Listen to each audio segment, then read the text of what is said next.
udah datang sama bergabung. Shalom, selamat sore Halo, Kak Don. selamat sore. Ini anggap aja kita lagi private ya, private room. Wah, cuman berempat kita. Nggak ada masalah berempat juga ya teman-teman ya. Yuk kita mulai. Belum masuk Pak, Belum belum masuk. belum masuk. Iya, biarkan aja lah ya. Kan kita sudah berkomitmen memulai tepat waktu. Terima kasih ya sudah hadir tepat waktu teman-teman. Mari kita mulai. Sistem Musa dan sistem Yesus ini kemarin kita udah bahas tentang bagaimana pada akhirnya Musa mempunyai beban yang sangat berat dalam mengelola apa yang dipercayakan oleh Tuhan. Nah, cerita Musa ini nanti yang menjadi satu landasan ya, kalau di masa-masa sekarang ini ya, para pemimpin-pemimpin rohani ternyata punya beban yang sangat berat, terutama kalau ternyata pada masa hari ini masih belum melibatkan dan belum menyerahkan kepada Tuhan apa yang menjadi landasan beban dan pergumulan itu sendiri. Nah, sistem Musa ini memperlihatkan kepada kita, ya nanti kita lihat ya belajar ya, bahwa Musa yang sedemikian dekatnya dengan Tuhan pun mempunyai beban yang sangat berat dalam mengemban tugas dari Tuhan. Nah, tempo hari kita udah belajar tentang bagaimana Yitro menyarankan Musa memilih orang-orang yang memimpin, ya. Tapi pada saat tertentu, ya ternyata mereka tidak memenuhi standar juga. Musa tetap memiliki beban yang sangat berat, ya. Maka roh Tuhan yang ada dalam diri Musa, Tuhan ambil untuk setengahnya ya, sebagian. Untuk menjadi memenuhkan 70 tua-tua yang kemudian Tuhan pilih untuk mendekat. Nah, sekarang kita belajar bagaimana ternyata apakah masalahnya udah beres tentang pergumulan ini, tentang beban ini. Nah, mari kita lihat. Kelemahan sistem piramid itu sub yang ketiga yang sekarang akan kita bahas. Sistem piramid membuat keinginan untuk naik jenjang kekuasaan bangkit dari mereka yang ada di bawah.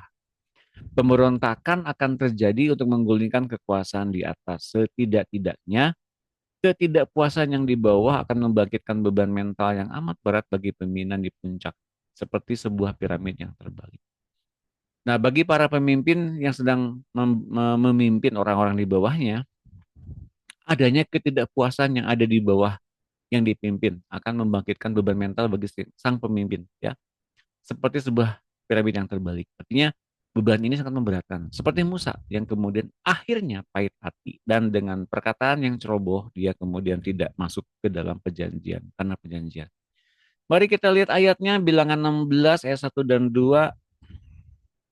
Oke, mari kita baca. Silakan dibaca oleh Ibu Levina. Ya Pak, shalom. Terima kasih. Bilangan 16 ayat 1 sampai 2. Korah bin Yishar bin Kehat bin Lewi beserta Datan dan Abiram, anak-anak Eliab dan On bin Pelet. Ketiganya orang Ruben mengajak orang-orang untuk memberontak melawan Musa, beserta 250 orang Israel. Pemimpin-pemimpin umat itu, yaitu orang-orang yang dipilih oleh rapat, semuanya orang-orang yang kenamaan. Ya, terima kasih Bu Kasih Levina. nama Pak. Ayat 12-13, silakan Ibu Ari, tolong baca. Sebentar, ke scroll. Nah, silakan. Bilangan 16 ayat 12 sampai 13. Adapun Musa telah menyuruh orang untuk memanggil Datan dan Abiram, anak-anak Eliab. Tetapi jawab mereka, kami tidak mau datang. Belum cukupkah bahwa engkau memimpin kami keluar dari suatu negeri yang berlimpah-limpah susu, hingga masih juga engkau menjadikan dirimu Tuhan atas kami. Ya, Amin. terima kasih Bu Ari. Sama-sama. Nah, ayat 31-32, silakan dibaca oleh Ibu Mundi. Bilangan 16 ayat 31-32. Baru saja ia selesai mengucapkan segala perkataan itu, maka terbelahlah tanah yang di bawah mereka, dan bumi membuka mulutnya dan menelan mereka dengan seisi rumahnya, dan dengan semua orang yang ada pada Korah dan dengan segala harta milik mereka. Baik, makasih Bu Mundi. Sama-sama, Pak. Nah, mari kita baca bilangan 16 ini. Ya, bilangan 16 ini menceritakan tentang bagaimana akhirnya orang-orang yang di bawah yang Tuhan percayakan untuk dikelola ya, dipimpin oleh Musa hambanya. Dan ini yang menjadi landasannya mereka nggak puas kepada pemimpinnya yaitu Musa. Kenapa mereka nggak puas? Nih mari kita lihat ya. Korah bin Yizar itu Korah anaknya Yizar, anaknya Kehat, cucunya Lewi berarti ya. Beserta Datan dan Abiram, anak-anak Eliab. Ini berarti Datan dan Abiram ini berarti kakak beradik ya.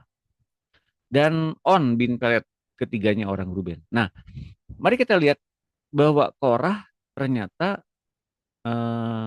apa namanya? Ini cucunya Lewi. Lewi ini berarti dia adalah turunan seorang imam, oke? Okay? Tapi Datan, Abiram, anak-anak Eliab dan On itu adalah orang Ruben. Nah, berarti kita bisa lihat ya, berarti ini ada cucunya Lewi, cucu yang Lewi ini kan kaum yang mendekat kepada Tuhan ya. Pada masa anak lembu emas ini dihancurkan dan kaum Lewi ini adalah eh, klan atau suku yang mendekat kepada Tuhan sebagai imam ya, dikepalai oleh Harun. Jadi Korah ini layakkah untuk kemudian jadi imam? Ya layak karena memang secara terah, secara turunan dia adalah cucunya Lewi.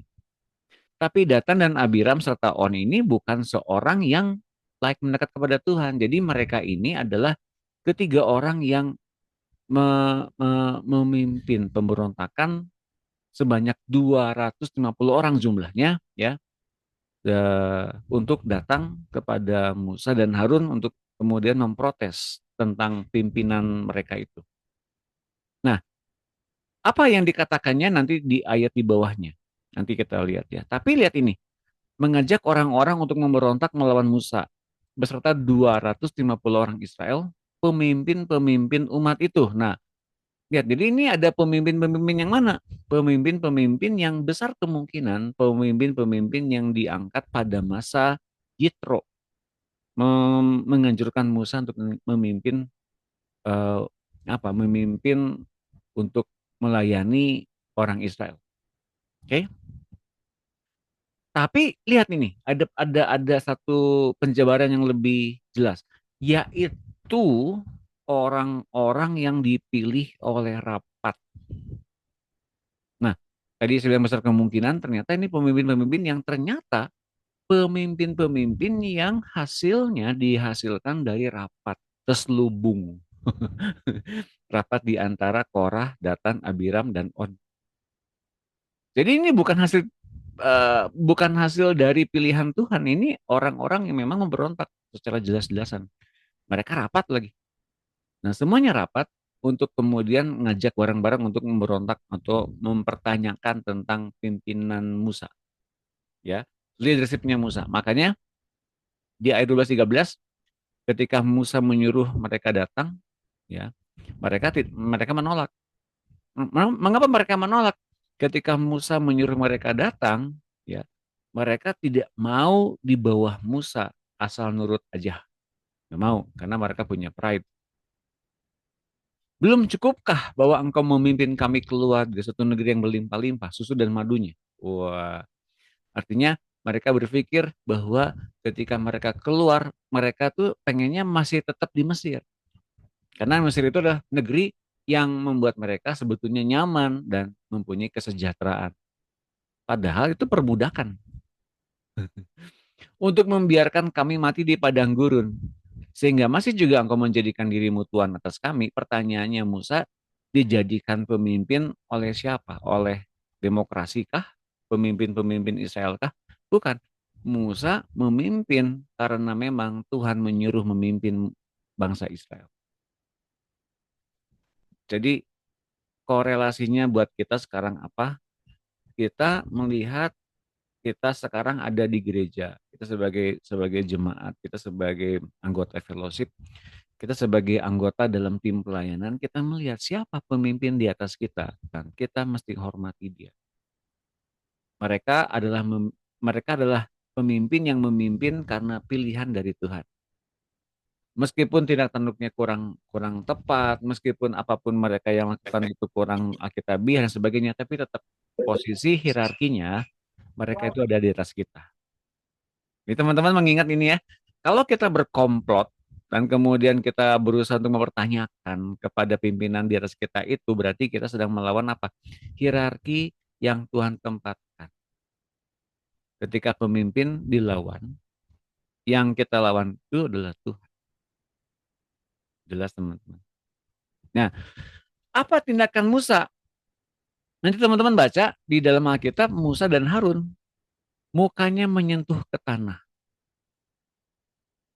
Dia bukannya berlutut di depan para pemberontaknya, bukan, tapi mereka betul-betul takut akan Tuhan, menyerahkan semuanya kepada keputusan Tuhan.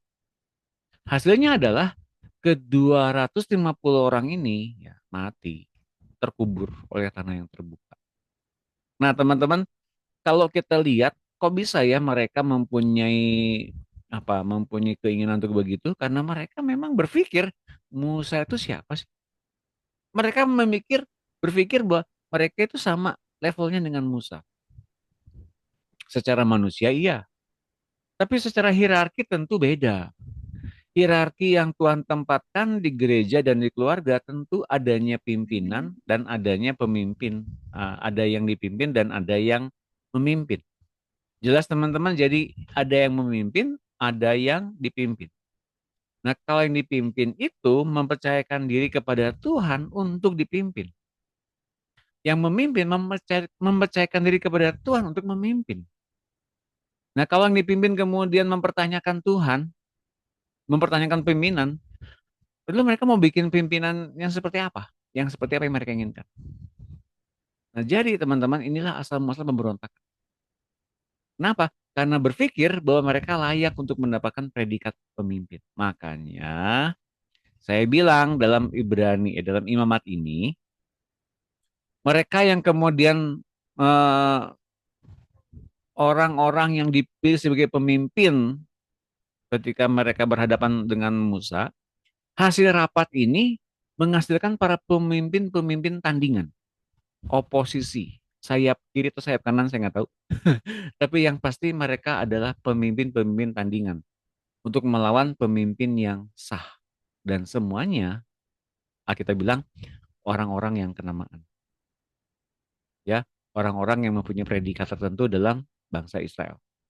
Nah, kemudian dalam Bilangan 16:31-32 baru saja ia selesai mengucapkan segala perkataan itu, maka terbelahlah, karena Musa waktu itu bilang, yang barang siapa siapa yang di dalam perlindungan Tuhan, ya biarlah ia tetap hidup, sementara yang tidak terlindung oleh Tuhan, maka biarlah tanah itu membukakan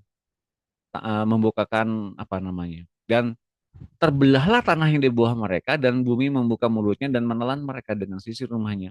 Bukan cuma mereka, yang 250 orang itu, beserta di dalamnya ada Korah, Datan, Abiram, dan On. Nah, juga sisi rumahnya. Rumahnya sekalian semuanya itu.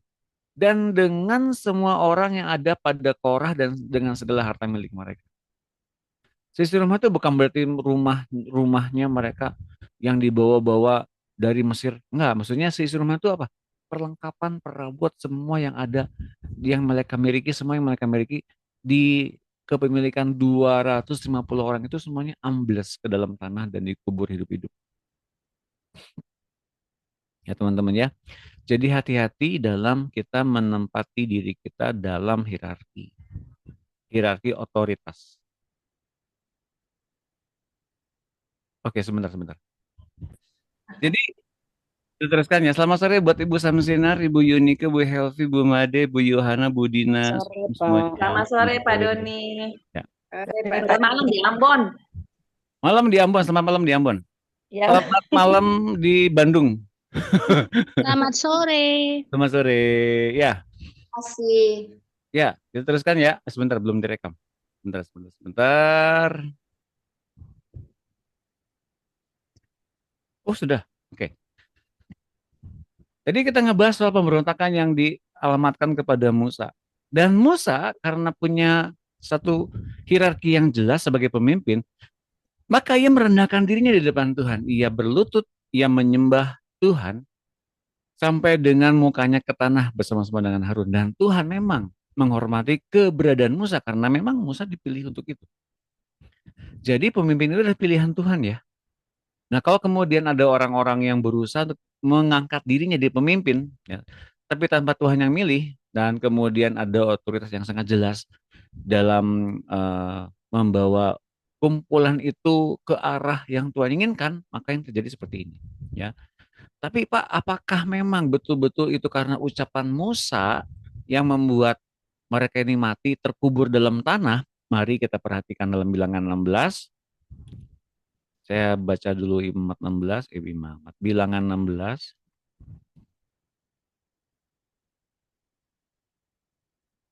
ayat 30-an mungkin ya. Ini yang diucapkan sama Musa. Bilangan 16 mungkin 30-an.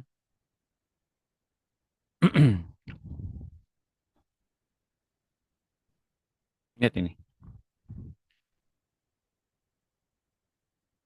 Dari hal inilah kamu akan tahu 28 nih, bahwa aku diutus Tuhan untuk melakukan segala perbuatan ini dan hal itu bukanlah dari hatiku sendiri. Jadi ia memang betul-betul membiarkan Tuhan yang ngambil keputusan sendiri. Karena dia memang Tuhan yang utus dia. Jelas itu ada otoritasnya, ada hierarkinya. Ya, jika orang-orang ini nanti mati seperti matinya setiap manusia, semua manusia akan mati ya, dan mereka mengalami yang dialami setiap manusia, maka aku tidak diutus Tuhan. Jadi mati normal, berarti Musa tidak mengalami hierarki dari Tuhan. Jadi dia mengangkat diri sendiri. Kalau matinya normal mereka ini.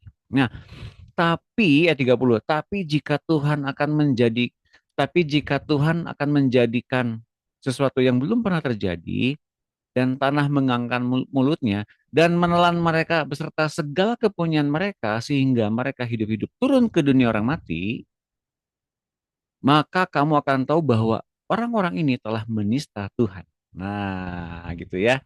Di ayat 30 tuh ternyata kalau ternyata memang betul-betul sesuatu yang belum terjadi pada saat itu sampai dengan di kejadian itu belum ada suatu kumpulan orang jumlahnya sebanyak itu apalagi beserta dengan isi rumahnya semuanya perabotan-perabotan rumah tangga mereka itu dibukakan tanah untuk menenggelamkan mereka dan tanahnya nutup lagi. Itu belum ada. Jadi Musa memberikan satu bukti pernyataan bahwa memang Tuhan sertai dia dan ucapannya itu di backup sama Tuhan. Karena orang-orang ini telah menista Tuhan meskipun yang dilawannya Musa. Nah, pertanyaan saya ya, apakah mereka ini Datan, Korah, Abiram yang 250 orang ini yang ikut-ikutan diantaranya ikut-ikutan memberontak, mereka akan tahu nggak punya dampak seperti itu? Akan berdampak mati seperti itu? Nggak tahu. Apakah mereka ngerti nggak mereka melawan Musa itu melawan Tuhan? Nggak tahu, nggak ngerti mereka. Ya, makanya teman-teman kita seringkali kita bisa saja mengalami nasib buruk, kita mengalami hal yang tidak menyenangkan karena kita melawan pimpinan yang di atas kita. Kalau kita mengalami nasib yang seperti itu, nasib yang tidak menyenangkan seperti itu karena kita melawan otoritas, berarti kita sedang menista Tuhan. Nah, sekarang bagaimana jika kita ada dalam level seperti Musa? Oh, gitu ya, dalam kondisi seperti Musa. Sesuatu hierarki yang menyertai kita, yang ada dalam kita dan otoritas juga ada dalamnya. Bukankah kita adalah orang-orang pilihan? Betul, kita ini orang-orang pilihan, tapi ingat bahwa kita adalah orang-orang pilihan yang sedang dididik agar serupa seperti Kristus adanya. Dan kita tidak bermain-main dengan otoritas, tidak bermain-main dengan hierarki. Seperti Musa, bahwa ketika Musa diperhadapkan seperti itu, dia menundukkan dirinya di depan Tuhan. Jangan jadi angkuh. Bila benar, oh gitu ya. Awas ya kalian, kalian memberontak kepadaku, memberontak kepada Tuhan loh. Nah, nggak kayak gitu. Nggak kayak gitu, itu nggak diucapin ya. Tapi Musa terlebih dulu benar-benar tunduk di hadapan Tuhan. Mari kita lihat ayatnya. Bilangan 16 ini kan.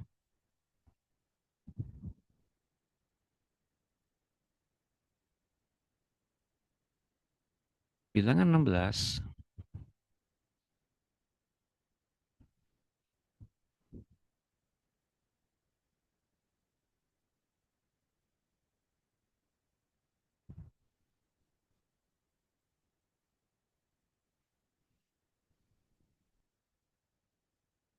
Ayat keempat.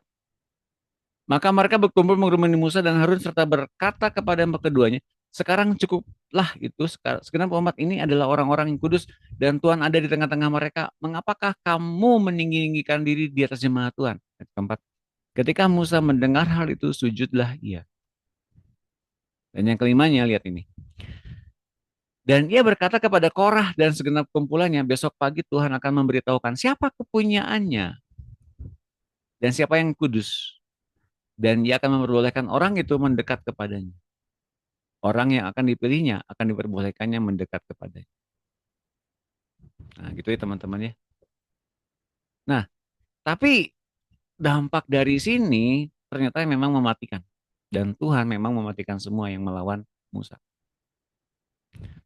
Lalu setelah ini nanti teman-teman baca ya di bawahnya.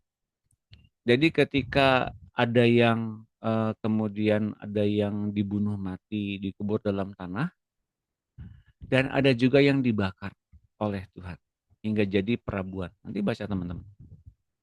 Sini. Ayat yang ke-6.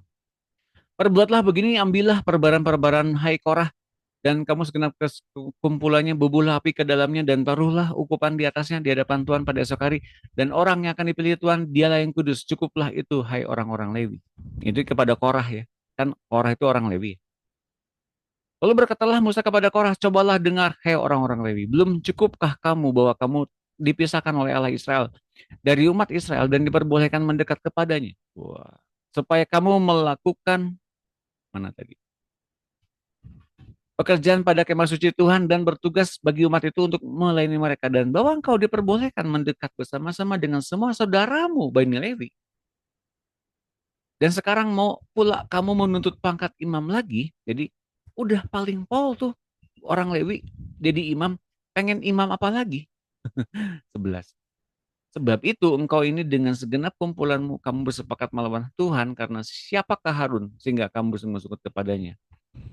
Tapi ketika Musa manggil Datan Abiram kan mereka nggak mau datang. Nah kemudian ini dia ya di bawahnya terus 16. Lalu berkatalah Musa kepada Korah, engkau ini dengan segenap kumpulanmu harus menghadap Tuhan, engkau dan mereka dan Harun pada esok hari. Baiklah, kamu masing-masing membawa perbaraannya, membubuh ukupan di atasnya, lalu kamu mempersembahkan masing-masing perbaraannya ke hadapan Tuhan. 250 perbaraan.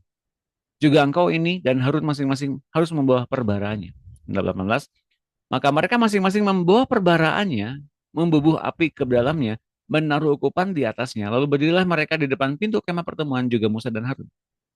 16. Ketika Korah mengumpulkan segenap umat itu melawan mereka berdua di depan pintu kemah pertemuan, tampaklah kemuliaan Tuhan kepada segenap umat itu. Lalu berfirmanlah Tuhan kepada Musa dan Harun, pisahkanlah dirimu dari tengah-tengah umat ini. Itu tadi saya bilang ya, kalau ada orang yang memang memberontak menista Tuhan, apalagi pisahkan diri kita dari mereka. Mengapa? Itu firman Tuhan. Supaya kuhancurkan mereka dalam sekejap mata. Tapi sujudlah mereka berdua dan berkata, ya Allah, Allah dari roh segala makhluk, satu orang saja berdosa, masakan kau murka terhadap segenap perkumpulan ini. Jadi ini perkumpulan imam Lewi yang dikepalai pemberontakannya oleh Korah. Berbeda dengan yang tadi ya, yang 3 orang tadi, sisanya yang memberontak. Ini khusus bagi mereka seorang imam mesti ada perbaraan. Ya. Ini melambangkan apa sebetulnya kalau di masa sekarang? Apakah seseorang punya Roh Kudus? Apakah orang percaya punya Roh Kudus? Punya. Apakah setiap orang percaya punya Roh Kudus? Punya. Apakah semua orang dipimpin Roh Kudus? Belum tentu. Nah, itu dia ya teman-teman.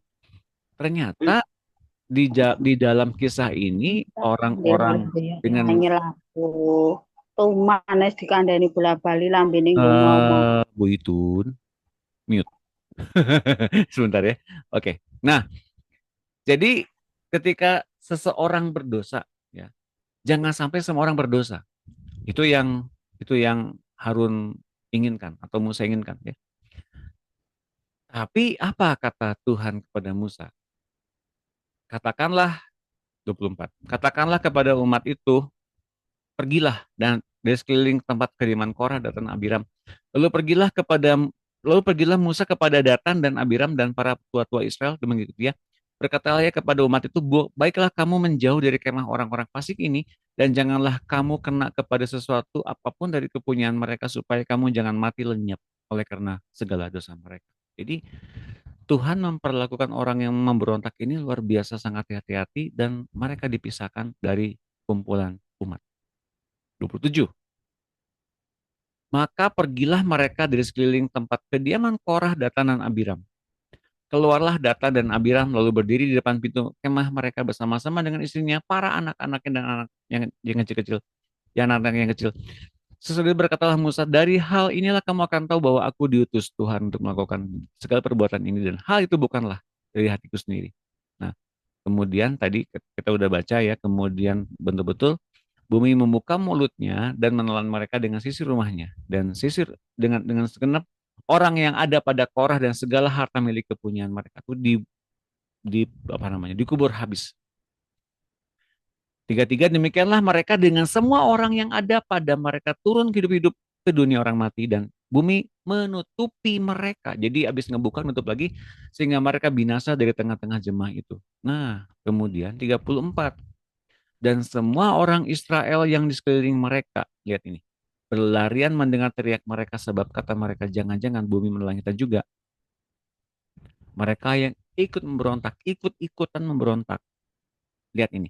Lagi keluarlah api berasal daripada Tuhan, lalu memakan habis ke 250 orang yang mempersembahkan ukupan itu.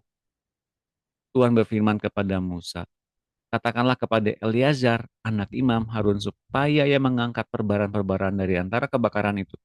Lalu hamburkanlah api itu jauh-jauh, karena semuanya itu kudus. Matinya pun habis jadi abu, itu tidak boleh menyatu dengan perkemahan orang Israel. Yakni perbaran orang-orang berdosa yang telah membayarkan nyawanya. Kemudian semuanya itu harus ditempa tipis-tipis menjadi salut mezbah. Sebab telah dibawa ke hadapan Tuhan oleh orang-orang itu. Jadi semuanya itu kudus. Dengan demikian hal itu menjadi tanda bagi orang Israel. Nah, lebih jauh tentang ayat 38 ini saya nggak akan bilang lebih dalam, karena ini sebenarnya lebih dalam lagi ya. Bahwa ternyata mengapa itu ditempatkan menjadi salut mezbah. Mereka membayarkan nyawanya. Mereka dibunuh mati oleh Tuhan. Tapi ketika ditempatkan di dalam mezbah, ini nanti sampai situ kira-kira teman-teman ada yang mau bertanya? Boleh. Adakah pertanyaan? Selamat sore Ibu Enda, selamat bergabung. Ada pertanyaan? Selamat sore Pak Doni. Selamat sore. Selamat malam waktu Ambon. Malam Pak. Ya, malam. Ya. Silakan, ada pertanyaan kah teman-teman, Bapak Ibu? Tidak ada, saya terusin ya. Nah, itu yang terjadi ketika apa namanya, tubuh Kristus mempraktekkan kuasa sistem Musa yang di bawah berontak, dan terjadi penghukuman yang luar biasa seperti itu. Karena kemudian memang ada punishment ya, ada punishment ya. Kuasa sistem piramid ada hukum Taurat. Nah, ini dia punishment-nya. Mari kita lihat. Sistem piramid adalah sistem organisasi dunia yang tersusun dan bekerja karena satu set aturan-aturan kerja tertentu. Nah, teman-teman ini ya.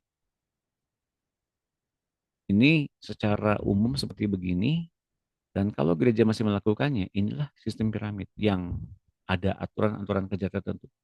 Aturan itu harus didukung oleh kuasa yang menawarkan upah atau hukuman, reward and punishment. Sistem Musa didukung oleh hukum Taurat yang menawarkan berkat dan kutuk. Disiplin keras dan rasa takut dan hormat kepada atasan adalah kekuatan yang mempertahankan sistem seperti ini. Nah, ini dia teman-teman.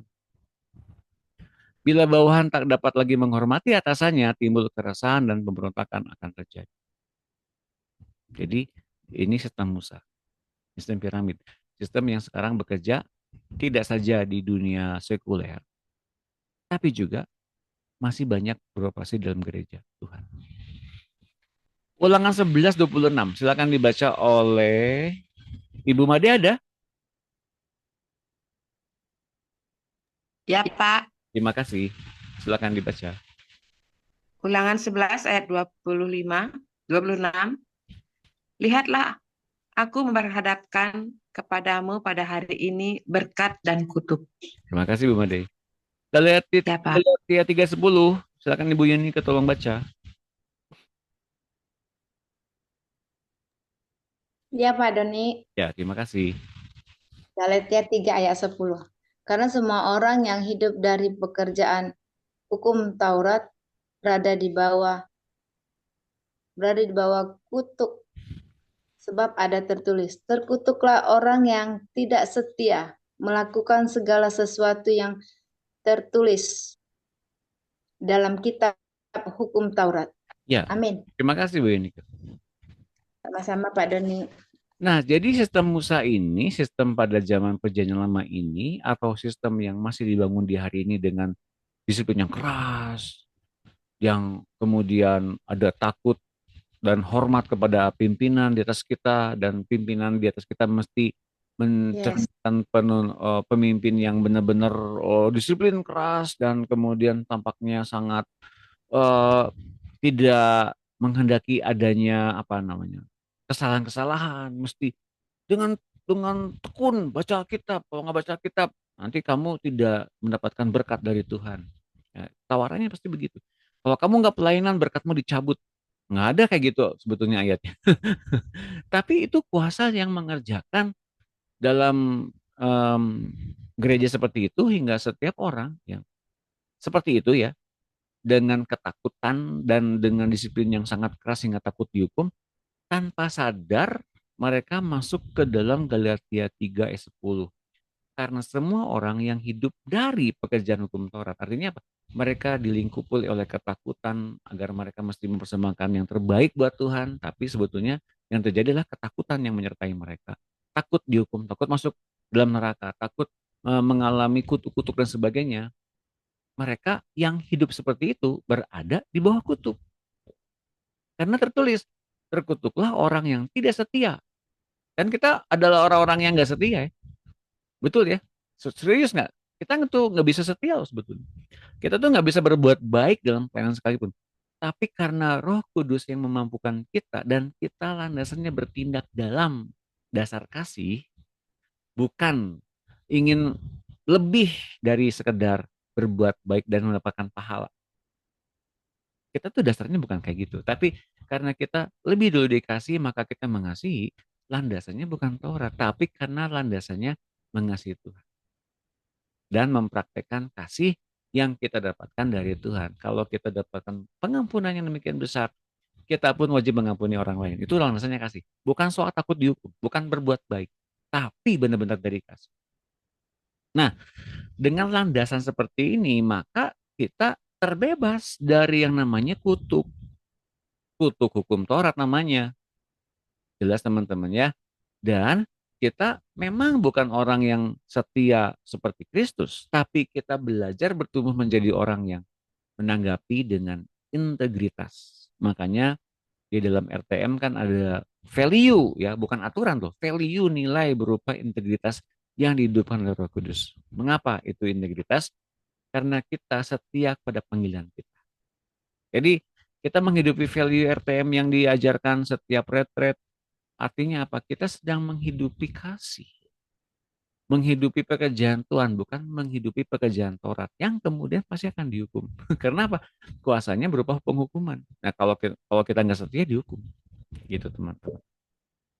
Kan saya juga tidak menghukum teman-teman. Kemarin kemana? Bolos berarti berkatnya dicabut. Nggak kayak gitu sama sekali. Yang mau hadir silakan.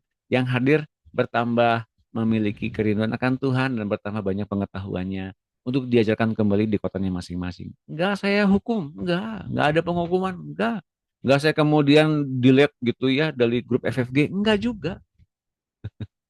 Semuanya silahkan bergabung. Bila nggak bergabung, bila nggak buka kamera pun silahkan. Saya nggak keberatan. Tadi juga di awal hanya bertiga, hanya berempat semuanya dengan saya.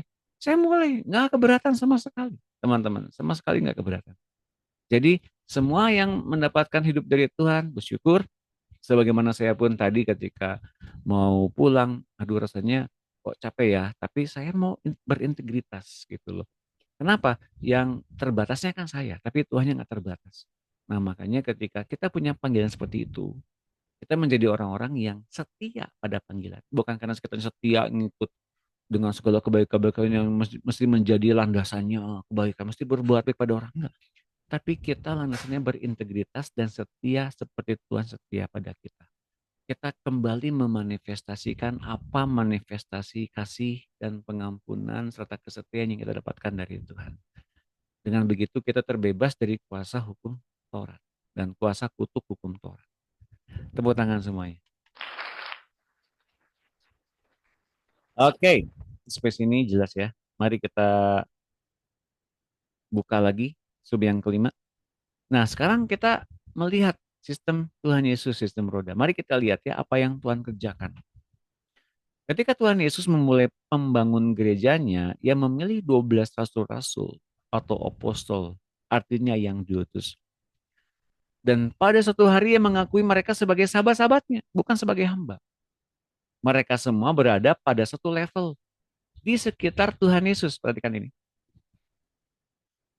Ya.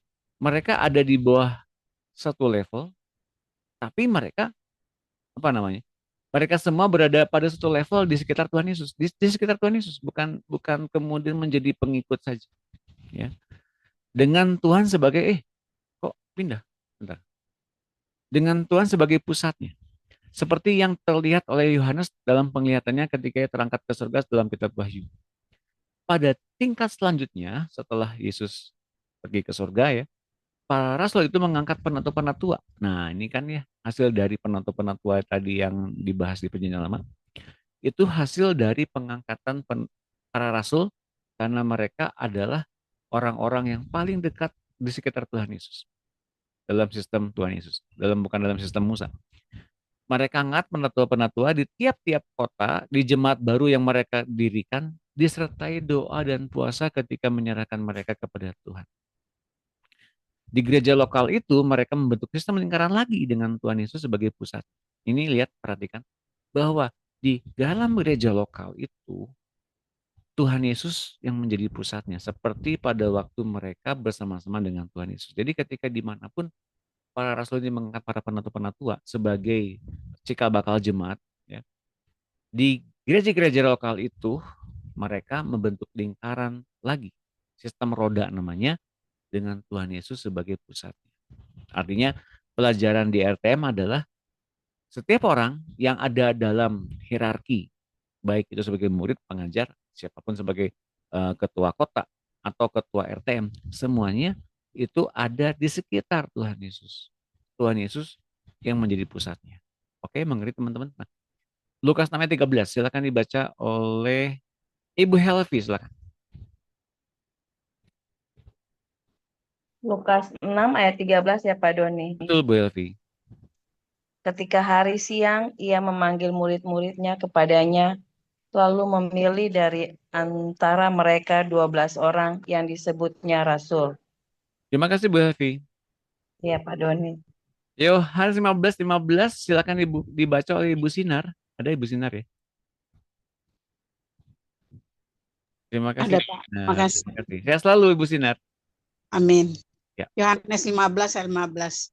Aku tidak menyebut kamu lagi hamba, sebab hamba tidak tahu apa yang diperbuat oleh tuannya.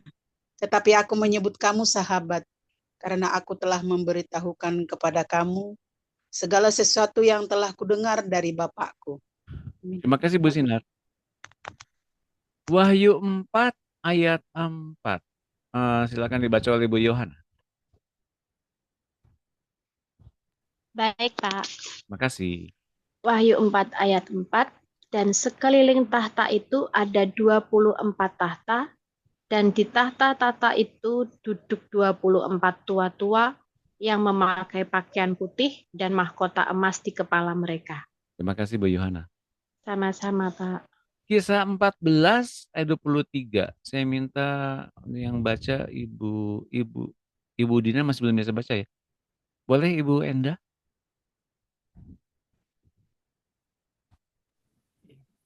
Iya Pak, oke.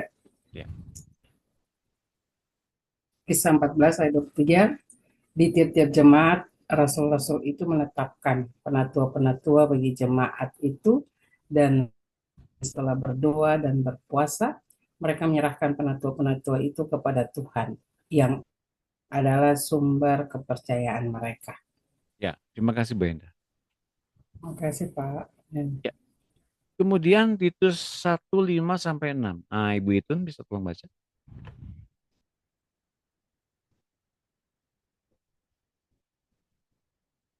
Adakah Bu Itun? Oke. Aku ada Pak. Ada, silakan Bu Itun. Titus 1 ayat 5-6.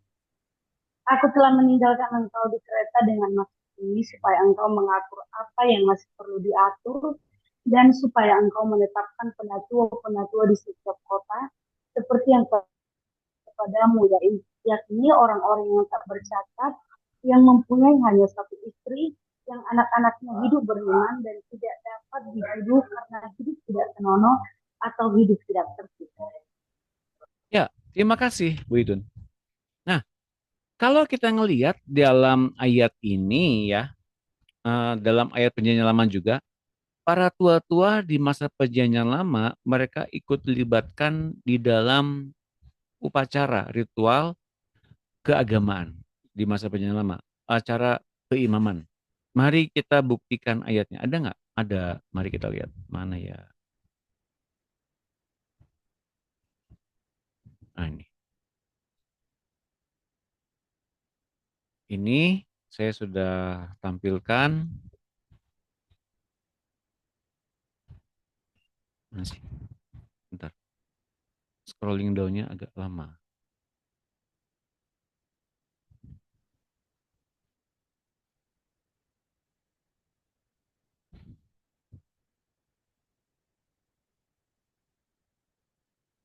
Nah, Imamat 4 ayat 13. Silakan dibaca, boleh. Oleh kembali Ibu Levin.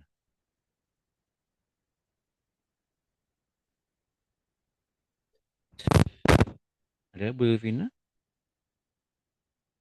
Kalau belum masih bisa, Ibu Ari ada? Imamat 4 ayat 13 ya Pak? Betul. Jikalau yang berbuat dosa dengan tak sengaja itu segenap umat Israel, dan jemaah tidak menyadarinya, sehingga mereka melakukan salah satu hal yang dilarang Tuhan, dan mereka bersalah. Maka apabila dosa yang diperbuat mereka itu ketahuan, haruslah jemaah itu mempersembahkan seekor lembu jantan yang muda sebagai korban penghapus dosa. Lembu itu harus dibawa mereka ke depan kemah pertemuan. Lalu para tua-tua umat itu harus meletakkan tangan mereka di atas kepala lembu jantan itu di hadapan Tuhan. Dan lembu itu harus disembelih di hadapan Tuhan. Imam yang diurapi harus membawa sebagian dari darah lembu itu ke dalam kemah pertemuan. Ya, terima kasih Bu Ari. Sama-sama, Pak. Jadi itu dilibatkan dalam upacara imamat ya. Dan kemudian di Imamat 9 ayat 1. Silakan Ibu Mundi tolong baca. Ya, Imamat 9 ayat 1. Pada hari ke-8 Musa memanggil Harun serta anak-anaknya dan para tua-tua Israel. Lalu berkatalah ia kepada Harun, ambillah bagimu sendiri seekor lembu. Sebentar.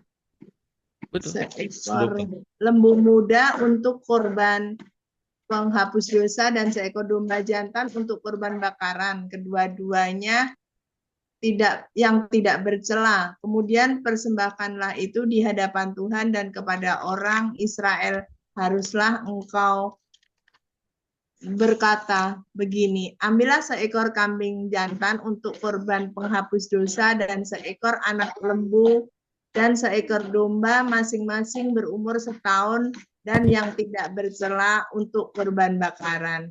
Amin. Terima kasih Bu Mundi. Ya, Pak.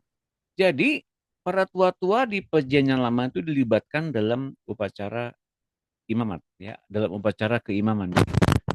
Adalah bagian dari upacara imamat.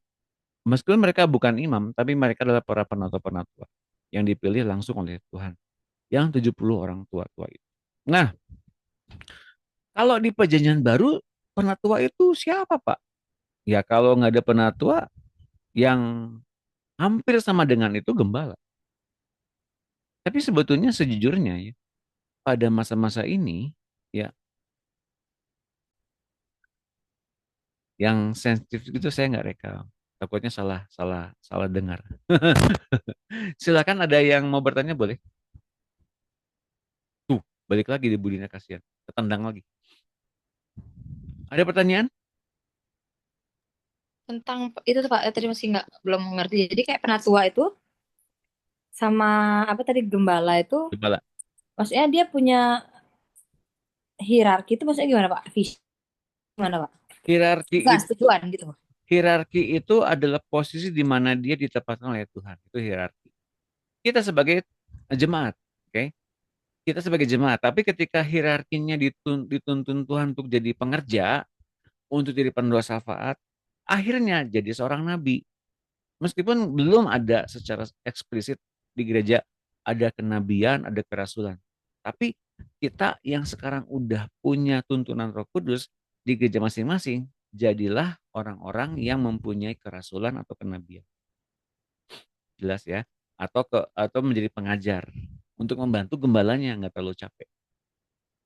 Nah, gitu ya. Nah, itu hierarki. Itu hierarki posisi yang Tuhan tempatkan di tiap-tiap di keluargakah atau di gerejakah. Itu hierarki. Nah, kalau tadi namanya apa yang Bu Ari bilang?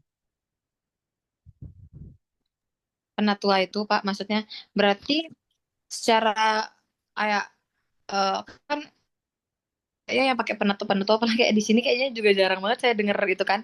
Iya, Penatua agama gitu kan yang adanya kan gembala gitu langsung kan. iya. Betul. Berarti dia sejatinya eh ya kayak itu berarti tuntunannya secara langsung kayak rohnya tuh apa bisa diperumpamakan kayak ini enggak sih Pak? Kayak kalau Musa sama Harun gitu enggak sih Pak?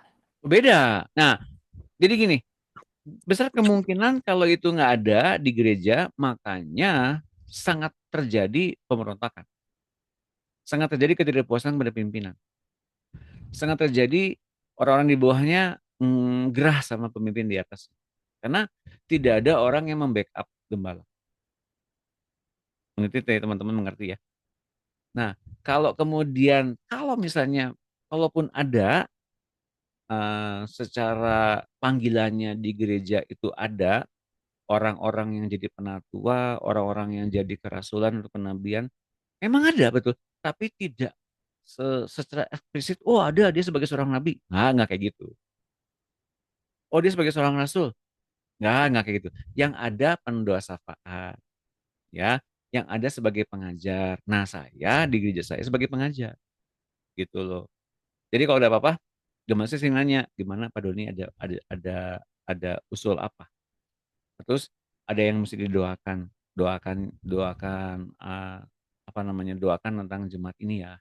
Itu jadinya di satu sisi saya jadi pengajar, di satu sisi saya jadi seorang apa namanya, jadi seorang eh, pendoa syafaat. Tapi kan kalau ada tuntunan berikutnya kan saya juga sharing sama pendeta saya. Nah nanti kemudian dirapatkan. Oh, ternyata benar nih ada satu panggilan dari Tuhan mesti begini. Yuk kita ikutin. Nah, jadinya gereja itu menghidupi aspek-aspek penting dalam tubuh Kristus yang mempunyai kuasa, urapan, dan kasih dari Tuhan Yesus. Gitu sebetulnya. Meskipun secara eksplisit jabatan kerasulan, kenabian, atau penatuannya nggak ada, tapi setiap orang yang terpanggil untuk itu oleh Tuhan, mereka melakukan. Gitu. Jelas ya, Bu Ari? Jadi seperti kayak seumpama dia seperti yang kalau misalnya nih si gembalanya mungkin sedikit melenceng, dia yang mengingatkan gitu ya Pak ya. Dia Betul. yang apa ya Betul. membantu untuk mengingatkan kembali gitu berarti. Betul. Berarti Tapi tapi secara apa kayak macam anggaplah kayak struktur perusahaan gitu dia sejabat satu sama gitu ya Pak ya tingkatannya seperti itu gitu Pak. betul. Nah, makanya Oh, seperti sampaikanlah pesan-pesan itu hanya dalam kondisi ketika rapat pengerja gitu ya. Jadinya kita mempunyai saksi mata yang cukup banyak. Jadi kita nggak sempat diprasangkain yang negatif oleh gembalanya gitu loh. Cari waktu dari hikmat Allah dan dorongan Roh Kudus untuk kita melakukannya dengan smooth, dengan cerdik gitu loh. Tapi betul-betul tulus ya. Nah, itu yang sering kita alami di gereja, bukan? Kalau kita sering kali mendapatkan panggilan dari Tuhan untuk begini dan begitu, kita langsung cenderung hantam kromo, tapi kemudian jadinya malah ada perselisihan paham dengan gembalanya. Kenapa? Karena kita mungkin kurang menunggu waktu momen yang sangat tepat untuk itu. Nah, kapan tepatnya? Nah, nanti berdoa lagi, tanyakan lagi kepada Roh Kudus kapan waktunya, ya. Kalau kita diminta untuk itu. Seperti yang kemarin Ibu Ari itu cerita itu waktu kita mentoring itu. Yang lain yang Iya pada Pak, hari ini juga klop Pak, akhirnya Pak. pasti pada kepo nih yang lain. Emang Iya Pak, klop cerita sudah apa? klop Pak, Nah, aman. Hari ini aman ya? juga ini klop banget Pak. Akhirnya saya ngerti juga karena itu salah satu juga bagian dari yang Bagian dari saya mentoring dapat dan dengan Bu Made ya Pak. kemarin. Ya, Iya. jadi yang kemarin penasaran, nanti tanya Bu Made aja ya. Bu Made sumber kepo. sumber sumber gibah. Jangan. Jadi teman-teman, kita mesti mempunyai panggilan visi dari Tuhan ya, tepatnya itu. Karena kalau visinya udah dapat, kitanya tinggal menselaraskan dengan apa yang kita hidupi di gereja, ya.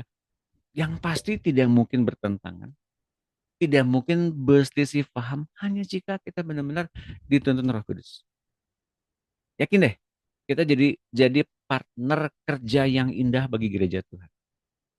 Karena pada dasarnya kita ini adalah mempunyai panggilan, orang-orang yang punya panggilan dari Tuhan dengan jelas sebetulnya. Nah, sekarang tentukan panggilannya apa dari Tuhan. Ya teman-teman, yuk dibuka videonya dulu, kita akan berfoto bersama.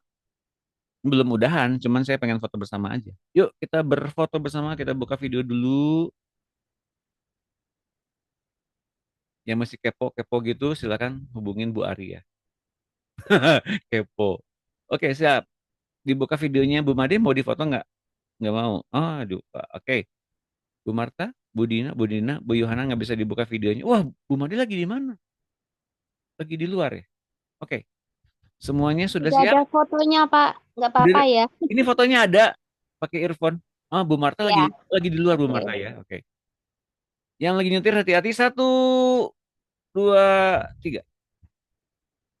1, 2, smile. Dekat ke kamera biar jelas kelihatan semua mukanya. 1, 2, 3. Tepuk tangan semuanya. Nah, sekarang kita bisa mengerti bagaimana kerajaan Allah di gereja kita masing-masing itu bisa berkembang bertumbuh dengan indah. Karena adanya anak-anak Allah seperti kita-kita ini yang dituntun oleh Tuhan dan Roh Kudus untuk membangun kerajaan Allah di tempatnya masing-masing ya. Jadi partner kerja terbaik memang adalah RTM. Sebetulnya saya mau bilang karena RTM diperlengkapi dengan indah oleh Tuhan. Jadi makanya teman-teman silakan ya kalau kemudian ingin berdampak indah buat gerejanya ya, jangan cuma sering rajin di RTM, juga sering kemudian bertanya kepada Roh Kudus panggilan kita di gereja itu ngapain. Dan pasti nggak mungkin yang itu-itu aja, pasti mengembang.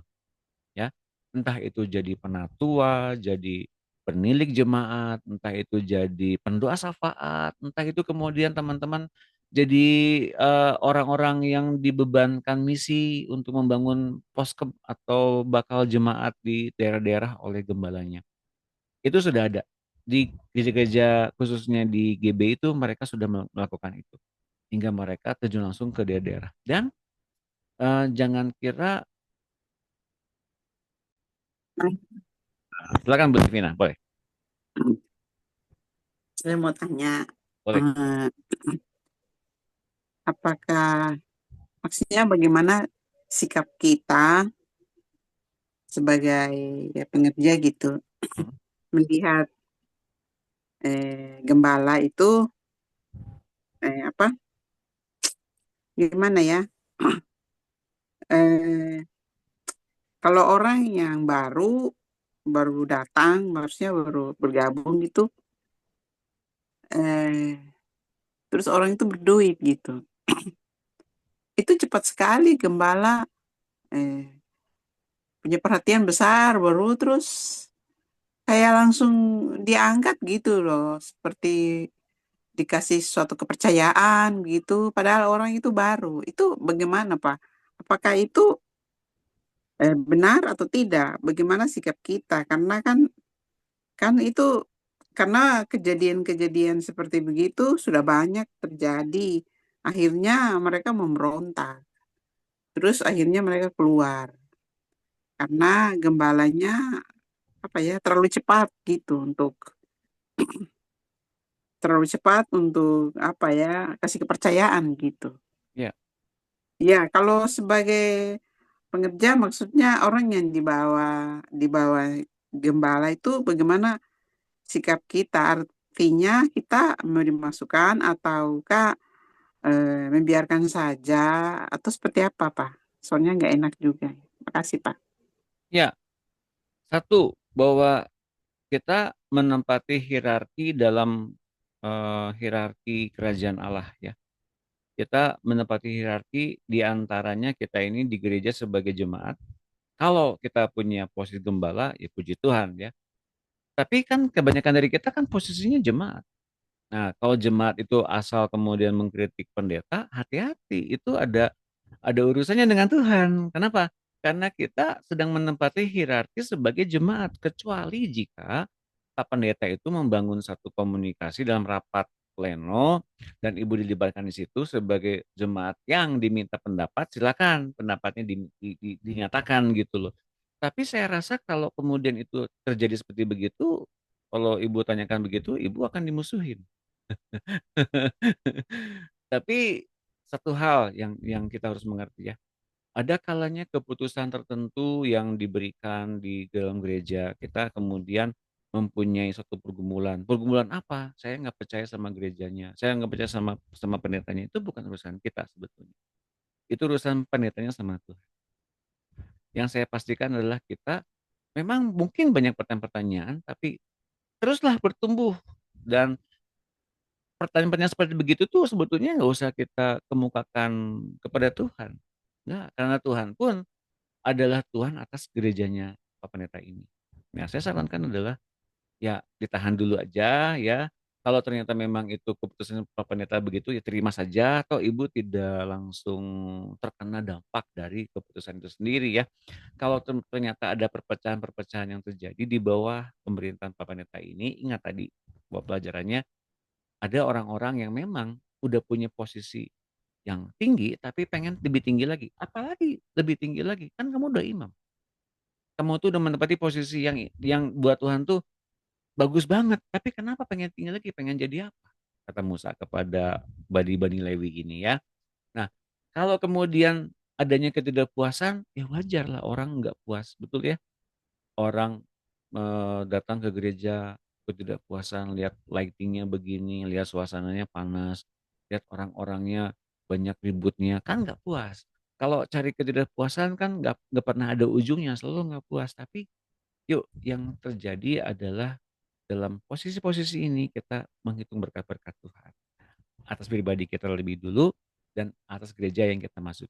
Nih, di tempat-tempat lain teman-teman di Iran ya, di India itu banyak para pengikut Kristus yang dipersekusi.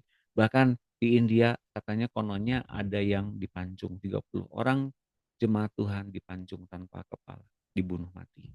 Kenapa? Karena beribadah pada masa-masa ini, di zaman-zaman ini, di negara tertentu udah dipersulit. Nah, kalau kita sekarang kemudian kita mempersulit diri dengan berbagai macam yang sebetulnya nggak terlalu esensi ya, itu kan keputusan pendeta ya, itu terserah pendeta juga, tapi kita tetap beribadah kepada Tuhan. Nah, kalau kita seorang pengerja yang dilibatkan dalam kemudian banyak diskusi, nah kita mungkin memulai dengan, Pak bolehkah kalau seseorang menempati seseorang pada tingkat tertentu posisi strategis ini tanpa pendidikan lebih dulu. Saya percaya sebelum masuk ke dalam posisi-posisi itu, gembala tentunya sudah berdoa dulu.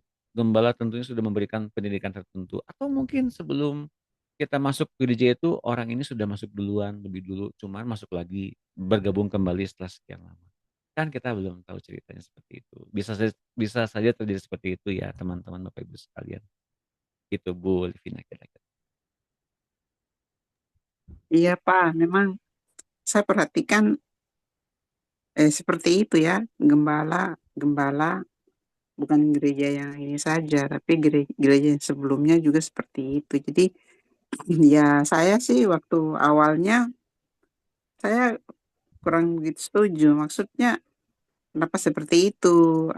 Artinya kan akhirnya eh, mereka itu belum belum di, belum sekolah pendeta. Maksudnya tidak punya apa namanya tidak punya basic gitu. Maksudnya orang yang nempati posisi itu, Iya, misalnya jadi tadinya. apa?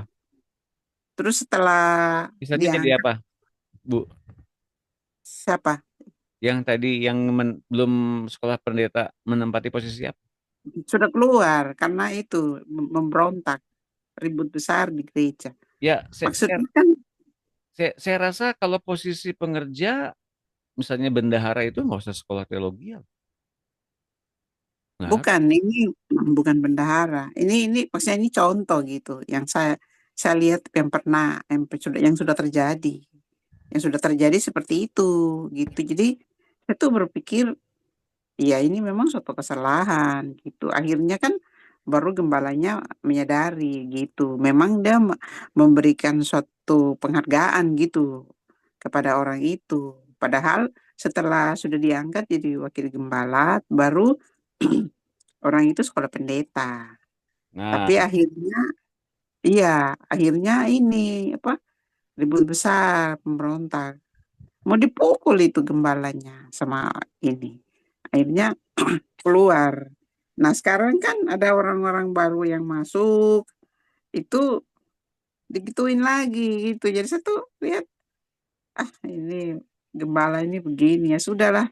Saya akhirnya memilih memilih diam, ya memilih apa ya, tidak memandang gembala tapi memandang Tuhan saja. Biar itu menjadi urusan Tuhan. Jadi memang yang tadi Bapak bilang seperti itu tuh sekarang ini saya hanya bertanya saja, tetapi saya lebih Tuhan katakan kamu tidak usah pandang gembala, dia punya kekurangan, dia punya apa, punya ini sendiri. Jadi saya juga nggak mau ngurus gitu, biar iya, sudah artinya masing-masing. Jadi saya ikuti apa saja yang menjadi tanggung jawab saya, itu aja betul. yang saya kerjakan. Iya. Iya, itu saja Pak. Makasih. Makasih boleh. Kita sebagai seorang jemaat tentu saja merasakan ada saja merasa ketidakpuasan itu ada, pastilah ya, pasti. Tapi bayangkan kita pada posisi pendeta atau gembala.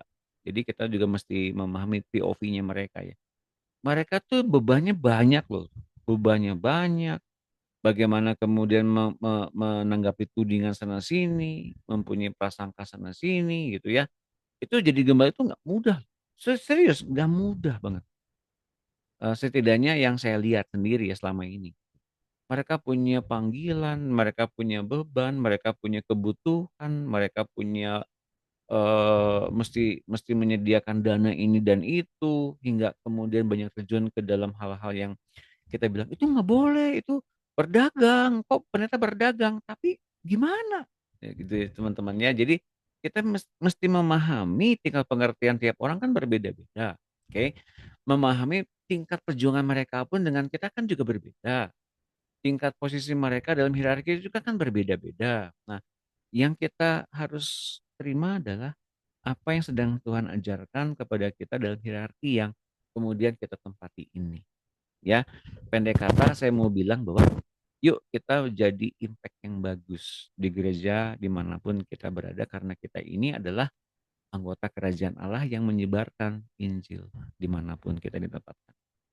Ya, setidaknya kalau Injil kita nggak kemukakan, kita bertindak dan berkarakter baik di depan orang-orang. Hingga mereka yang melihat kita memuliakan Tuhan, bukan memuliakan RTM, memuliakan Bapa di sorga ya teman-teman ya. Oke, saya rasa ketidakpuasan pasti ada, tapi jangan menjadi suatu bentuk highlight gitu. Oh, saya nggak puas. Kapan nggak kapan puasnya? Saya sendiri dulu begitu, tapi sekarang ketika saya berdamai dengan kondisi yang telah ada, ya sudah, ya. Ya kondisi yang ideal yang kita pengen kan ada gitu ya. Tapi itu nggak akan terjadi kok. Nggak akan terjadi serius. Sampai dengan nanti di Yerusalem surgawi pasti terjadi. Silakan, ada satu lagi pertanyaan, boleh? Silakan. Ada pertanyaan? Jadi Bu Enda membuka, barangkali ada pertanyaan, boleh silakan. Bu Yohana, Bu Enda, silakan. Pak, Ya, silakan Bu Enda. Ya. Iya, tadi dengar dari Bu Levina, Bu Ani mengenai tanggung jawab kita ya untuk bergereja. Betul.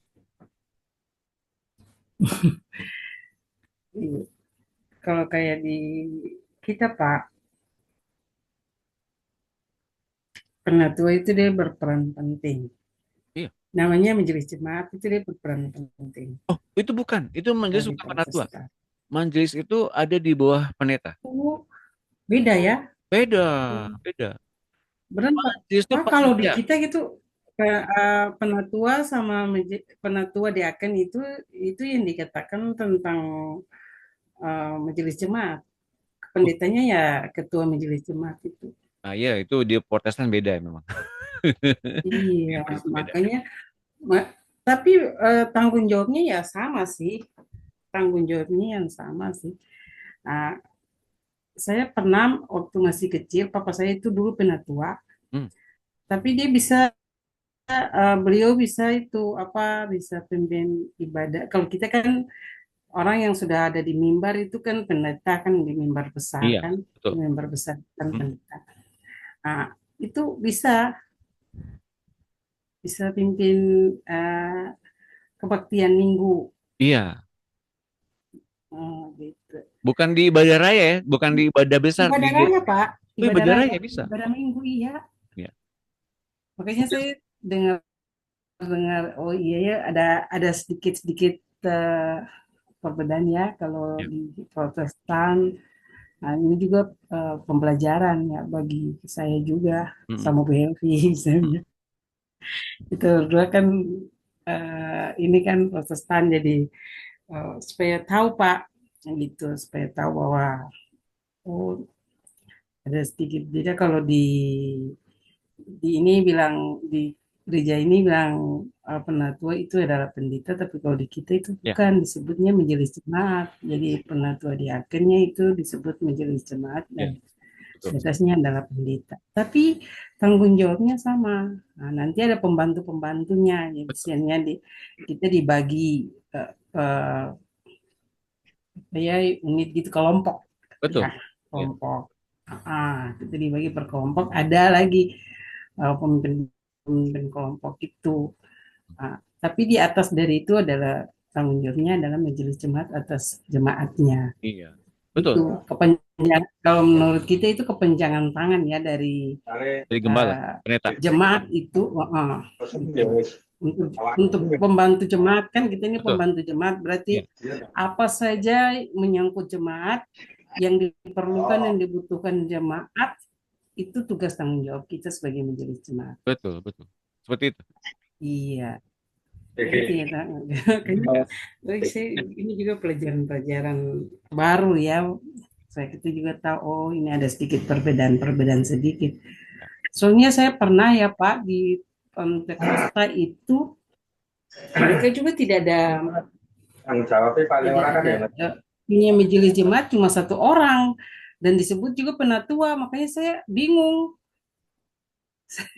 Saya bingung, ini masanya penatua, udahlah kalau kita, mungkin saya langsung berpikirannya bahwa di kita ini mungkin karena jemaatnya jemaat besar, jadi anggotanya juga besar, jadi proses pelayanannya juga kan besar, jadi kita butuh menjadi jemaat yang banyak, karena di dalamnya kan ada kelompok-kelompok tuh. Nah, jadi pastinya memang mungkin butuh, tapi kalau di Pantekosta kan tidak kan. Nah, makanya saya, mungkin itu pemikiran saya ya, tapi kalau saya belum tahu juga mungkin kalau dengan Bapak Ibu di Zoom ini mungkin punya gerejanya seperti apa, saya juga belum terlalu paham. Tapi ini juga memang baru ya Pak Doni. Ya, Nah, sambung juga dengan yang dikatakan oleh Bu Levina. Ya banyak ya Bu Levina bahwa kadangkala ya eh, pendeta itu juga sebagai pemimpin menurut kita itu tidak adil kalau memangnya ada orang yang baru ya, punya yang berduit ya gitu-gitulah. Kadangkala ya rasanya tidak adil. ya, Tapi kalau betul Malevina mungkin ya. Tapi eh, mungkin terpulangnya kita belajar dari sini, eh, tidak mau simpan hati, jadi ya enjoy aja, jalani aja betul. sama-sama untuk menjalani proses pelayanan ini. Karena kita juga di Majelis Jemaat juga gitu Pak. Iya, Ah, apa kalau di Ambon bilang apa, cari muka apa namanya apa, suka cari hati untuk orang lain dari pimpinan kan suka gitu. Nah, jadi tidak dilihat lagi, oh ini tujuan utamanya apa. hmm, Ya pertama kemarin Pak Doni sampaikan itu tujuan utama untuk kitanya apa, kepada Tuhan kan itu. betul, Nah, makanya yang sambung dari Olivia itu juga kadang-kala kurang banyak orang belum memahami betul. tanggung jawab pelayanan, tujuan utama dari terpanggil. Padahal kemarin juga ada sempat sampaikan itu, saya udah ikut itu juga, dengar di Zoom juga di YouTube juga. Pilihan Jadi Allah ya. iya, makanya panggilan-panggilan itu tuh yang banyak orang belum paham. Betul. Akhirnya bisa jadi bentrok. Iya, Kalau sudah bentrok bisa jadi juga berontak. dan pecah Berontak biasanya. itulah, iya berontak itulah yang bisa keluar dari jemaat. Cuma satu yang enak, toh berontak gitu, enak, toh berontak. Yang di Jawa Itu tapi tahu, sudah berontak. toh berontak. Iya benar. Kalau di kita kan kayak pesannya kayak di persidangan jemaat ya, Sinodal. persidangan. Oh di sini ya. Kalau kita setiap tahun awal tahun untuk membangun jemaat dalam tahun ini kita ada sidang jemaat Pak. Iya, Nah, tapi ada perwakilan-perwakilan dari setiap betul. kelompok itu. Nah, dari setiap kelompok itu kita sidang jemaat pasti banyak hal yang dibicarakan mengenai ini kan, mengenai jemaat, mengenai pelayanan, pasti ada selisih-selisih paham dan bisa jadi toki meja. Nah, itu yang terjadi. Kalau tidak kuat berarti bisa keluar. Betul. Itu iya, Ya, makanya iya betul sambung ini juga menjalanan apa menjalani perjalanan pelayanan ini paling sulit. Kalau mau bilang ya, kalau kalau orang yang tidak paham mereka mengatakan bahwa sulit. Tapi kalau orang yang memang tahu bahwa tahu panggilan berarti dia akan sadar, oh iya ini sebuah panggilan yang bisa mengubahnya dan juga bisa mengubah orang lain gitu. Jadi terima kasih, ini juga menjadi acuan-acuan bagi kita terima Pak kasih Bu ke Enda sudah depan berbagi. dalam panggilan. Ya, ngerti tentang panggilan ya, kemarin saya ada dengar itu di YouTube itu Iya. tentang panggilan. Oh iya, ini sambung ini Pak, kalau gitu sambung ini Nyambung ya, terus ini. nyambung betul. Iya nyambung ini ya. Makasih Pak. Terima kasih Bu Enda. Jadi itu dinamika dalam berjemaat ya. Semua pasti ada ketidakpuasan, semua pasti ada ketidaknyamanan, tapi kembali lagi ke esensinya ya. Kita tuh sedang menjadi apa? Pengerjanya Tuhan Yesus, lah gitu ya. Menjadi orang yang sedang berdampak indah ditempatkan dimanapun oleh Tuhan, termasuk di gereja kita masing-masing. Terima kasih. Nah, pertanyaan dari ketendang lagi, Bu Dina ya. Nanti kalau Bu Dina udah ada, kita jawab pertanyaannya. Tadi pertanyaannya sudah saya baca. Bu Saya, Yul, Pak. ya, boleh. Iya, saya mau tanya sedikit aja. Bagaimana caranya kalau kita itu mengerti dan memahami ada kan namanya dalam pelayanan di dalam gereja itu ada sistem-sistem Hmm, yang diatur dan ditentukan oleh gembala seperti itu kan. Tapi bagaimana kalau misalnya ngerti nih bahwa sistem yang sedang dibuat itu nggak sesuai gitu kan, maksudnya nggak sesuai dan tidak tepat gitu, dan mau nggak mau karena ada di bagian pekerjaan tersebut, pilihannya kan ada dua, mengikuti atau tidak gitu kan. Tapi kalau mengikuti, ini hati nurani kan nggak bisa menerima gitu. Misalnya Tetapi apa? kalau Misalnya programnya apa? Misalnya. misalnya seperti ini, contoh aja, ini yang sedang akan dirapatkan besok aja ya. Karena saya di bagian tim PW, jadi ini kan lagi sebuah masalah gitu kan di antara teman-teman pemusik dan pujian gitu. Jadi memang ada satu sistem yang belum pernah dirapatkan, tiba-tiba keluar kemarin itu. Terus dengan tanda ibaratnya gini, tentang regenerasi gitu, ibaratnya gitu. Tapi anak-anak mudanya ini tidak pernah dipersiapkan, tidak pernah dibekali, tidak pernah ada pendidikan di situ, tiba-tiba langsung harus naik mimbar aja gitu. Dan ada penegasan bahwa WL harus membagi mimbar gitu untuk melatih mereka kemudian hari jadi WL gitu. Nah, buat saya karena saya tidak dididik di awal seperti itu, kan semua ada proses gitu kan. Untuk menjadi WL itu kan semua ada prosesnya. Bahkan di gereja-gereja tertentu saja sampai untuk menjadi bagian dari tim musik dan pujian itu harus ada audisinya gitu. Dan tidak bisa sembarang orang langsung bisa naik mimbar begitu. Jadi ada prosedurnya, seharusnya seperti itu. Tapi sistem ini kan kemudian tiba-tiba diumumin aja gitu sama ketua musiknya. Gitu. Dan beberapa WL termasuk saya juga, ya begini, karena kami dididik melalui proses dan ada proses-prosesnya yang untuk sampai ke sana, dan saya tahu itu sistem kurang tepat gitu.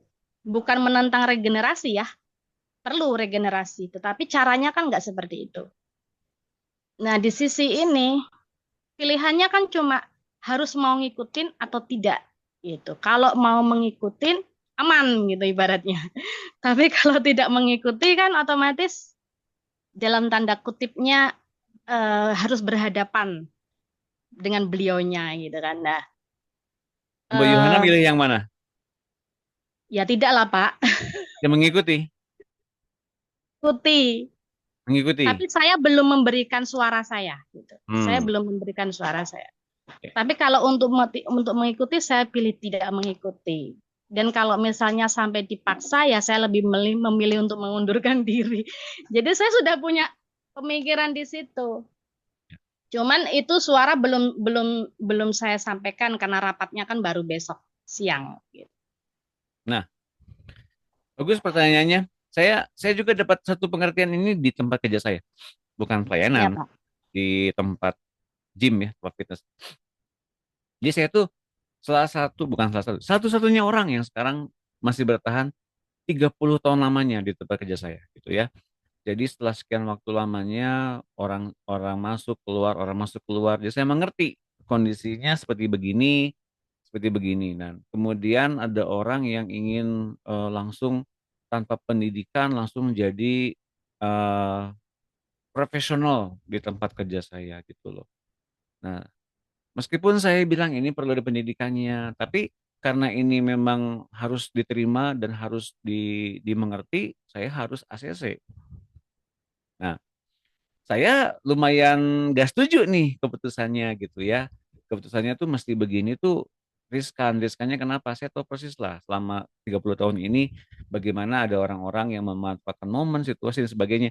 Orang itu mesti punya banyak kebutuhan hingga dia ingin cepat dan dia dekat dengan pimpinan gitu loh. Jadi ingin instan dan cepat diterima dan jadi gak usah terlalu banyak pencobaan. Udah aja langsung diterima jadi profesional gitu ya, menjadi orang yang tanpa tanpa supervisi yang ketat, langsung aja pokoknya dilolosin. Oh tidak bisa, saya bilang begitu ya. Akhirnya setelah ngobrol-ngobrol sekian lama dengan pemimpin, akhirnya diputuskan begini, yuk kita adakan pendampingan aja. Pendampingannya Pak Doni ini jadi senior yang mengajak orang-orang baru yang masuk jadi eh, pelatih yang baru atau jadi ingin menjadi professional trainer, dididik agar nantinya kelak seperti Pak Doni aja.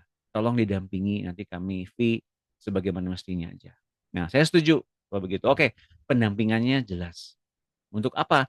Untuk kemudian memberikan satu adaptasi agar mereka bisa mengerti ini loh pola kerjanya seperti begini, ini loh yang menjadi landasannya begini, kenapa begitu gitu ya. Kenapa mesti ada begini begitu. Jadi setiap orang yang masuk itu saya dampingin hingga mereka bisa menjadi orang-orang yang bisa bekerja dengan apa namanya? Dengan baik dan melayani orang-orang dengan baik. Nah, saya rasa jalan tengahnya adanya pendampingan. Jadi pendampingan ini memerlukan proses, iya, pembelajaran iya, dan yang pasti pembelajarannya adalah buat saya juga ada. Untuk apa? Saya bisa belajar. Apa yang bisa saya pelajari? Tentang bahwa kematangan seseorang itu bukan dihasilkan dari hasil kerja yang lama, yang trial and error dan mendapatkan formulasi yang luar biasa bagus, bukan cuma itu. Tapi dari error-error orang lain yang kita bisa mendapatkan pengertian-pengertian di dalamnya. Oke, jadi kita mengerti sekarang hikmat itu muncul karena kitanya nggak ngalamin orang yang datang ke kita yang dapat masalah, kita dapat hikmat dari Tuhan. Kita ceritain. Tapi pengertian itu bisa terjadi kalau kita ngalamin dulu lebih dulu dan ketika orang datang pada kita, mereka bertanya, kita punya dapat jawaban seperti ini. Nah, kemudian kita bisa memberikan hikmat dan pengertian itu bergantian tergantung dari situasinya. Orang itu butuh hikmat atau pengertian. Nah, dalam menjalani prosesnya kita nggak kemudian lepaskan.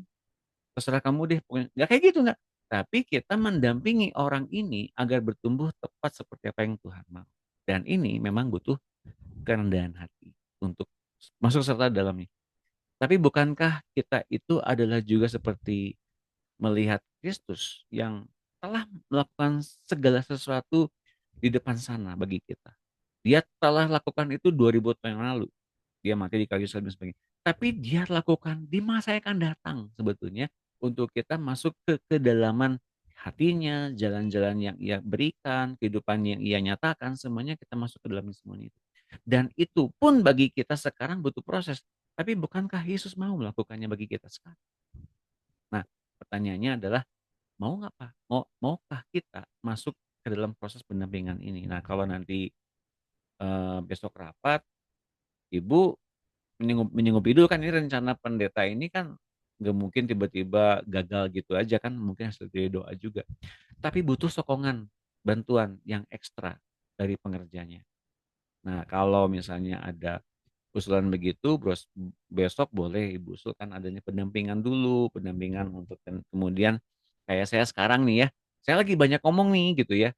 Tapi suatu kali nanti saya ajakin berapa 3 orang yang pernah saya dulu ajakin Bu Marta, Bu Made, yuk kita coba latihan ngajar, silakan ngajar seperti apa, ngajarin. Nah, nanti setelah beres, setelah semuanya pada out, zoomnya out, nah saya ngomong sama Bu Marta sama Bu Made, Bu, nanti baginya jangan seperti ini, seperti inilah. Yang ini lebih aman, lebih nyaman buat orang-orang mendengarkan. Seperti begitu. Itu pendampingan seperti begitu. Hingga tidak ada orang yang kemudian dinyatakan salah pengajarannya, salah mengekspresikan rohnya ketika dalam penyembahan, atau kemudian dia merasa tertuduh dan terdakwa dan akhirnya luka sama kita. Nah, jadi kita mendapatkan satu bentuk kasih dari Tuhan, kita melatih mereka dalam dalam kerendahan hatian, kita ingin mereka juga bertumbuh dalam Tuhan juga dan rindu juga gereja kita mendapatkan orang-orang baru ya, orang yang bekerja Tuhan dengan semangat yang baru, tapi kita pun mesti membiarkan orang-orang ini juga bertumbuh dalam kebijaksanaan dari orang-orang yang senior. Nah, ini fungsinya orang-orang senior ini membiarkan mereka mendapatkan asuhan, gitu.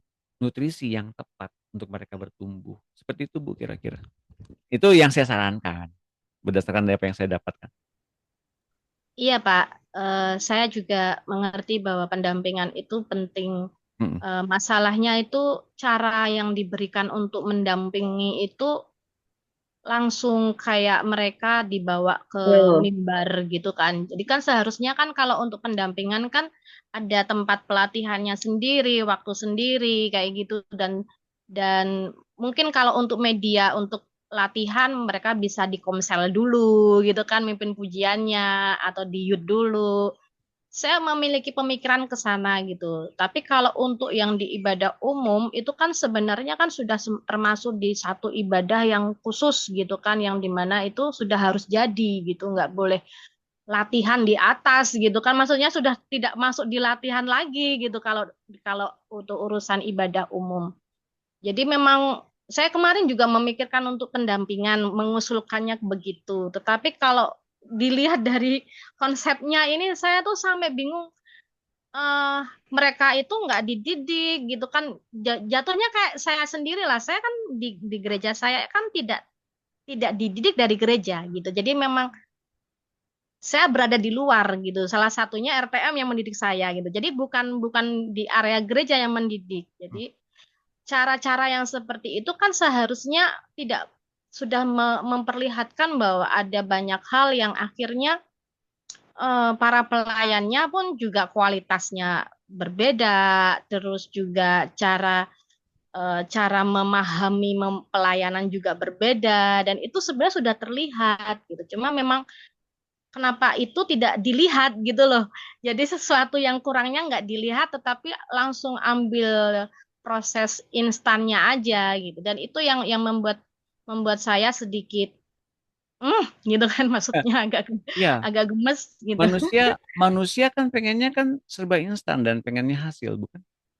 Ya memang begitulah manusia ya. Betul. Tapi Tuhan kita inginkan justru dari tingkat-tingkat perjuangannya seperti apa, hatinya condong kemana, hatinya diletakkan di kaki Tuhan apa enggak untuk ganti kehidupan, mau nggak sangkali diri. Nah Tuhan lihatnya begitunya begitunya aja.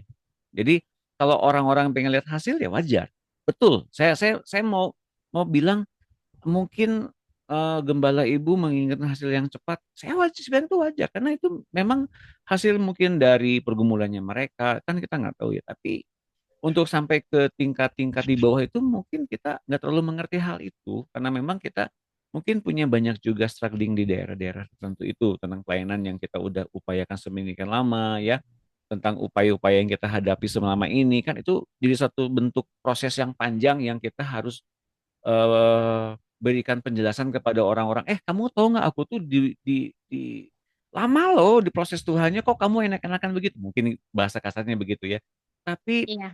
percayalah bahwa setiap prosesnya Tuhan yang kerja. Apalagi kalau ini urusan gereja. Nah, kita mesti mempercayakan kepada Tuhan.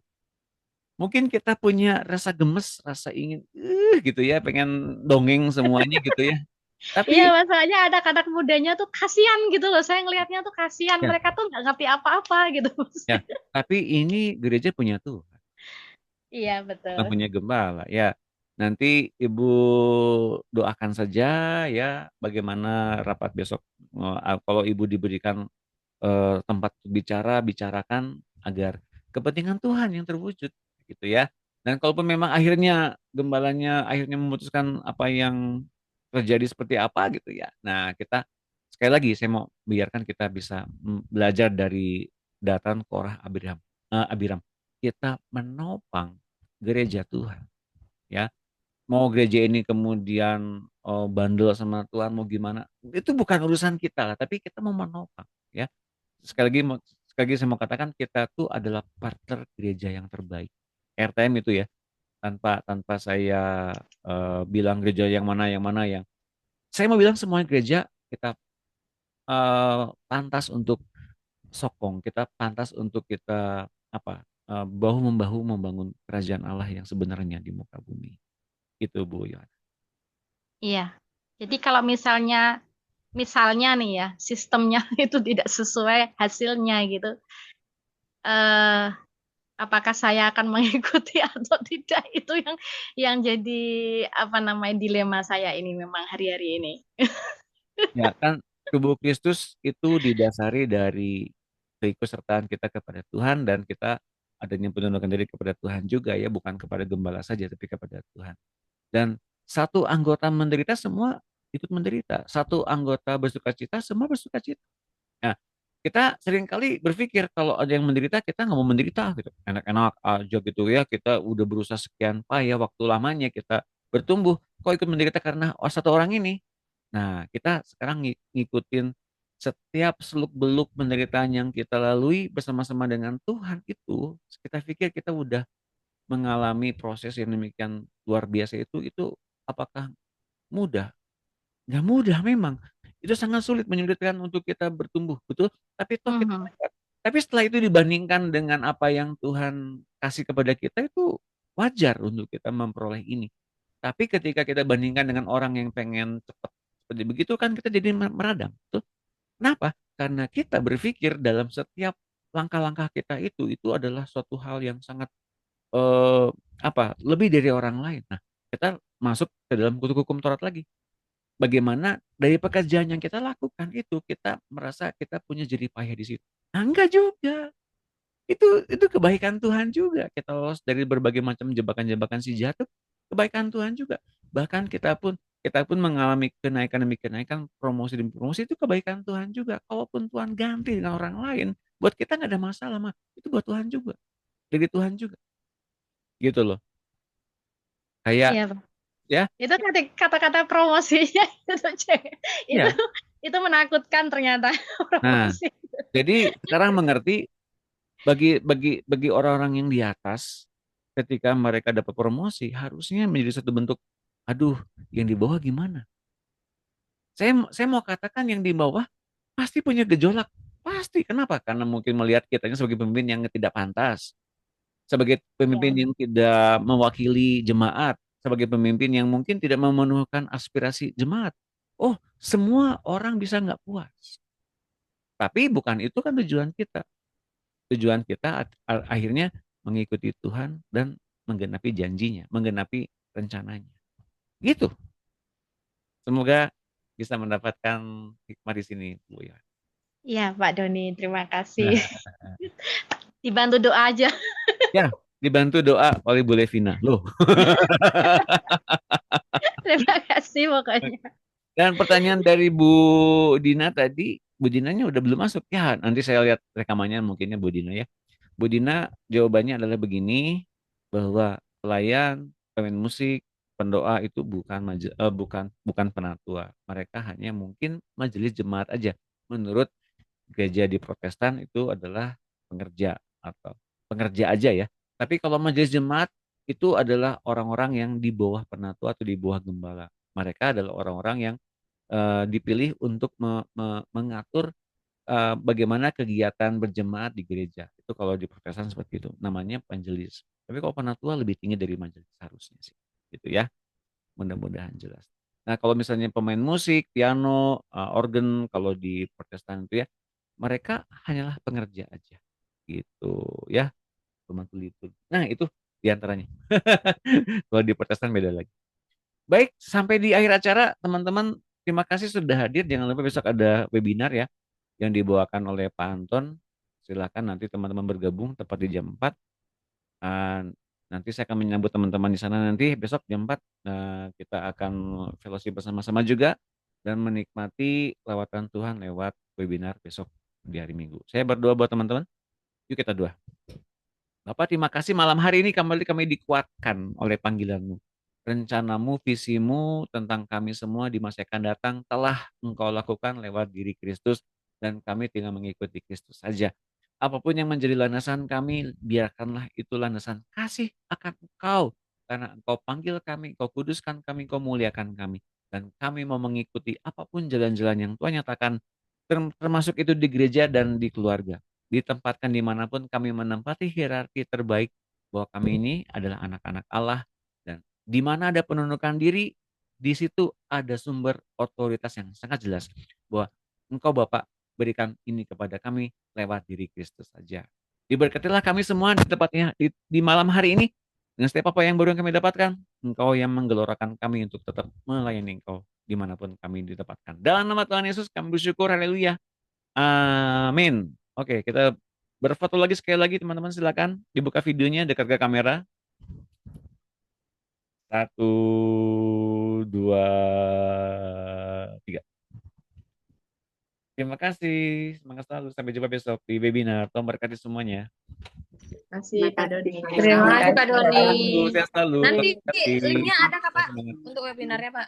Webinar ada di grup RTM. Saya nggak ikut grup RTM. Oh iya, saya nanti bagiin. Bu Made bisa bagiin kakaknya nih. Oh iya, udah dibagiin dulu, kau lupa kau. Oh lupa kayak Lupa kau. Jadi batak pula. Bataknya Bu Made ini sekarang. ada linknya berarti ya Pak.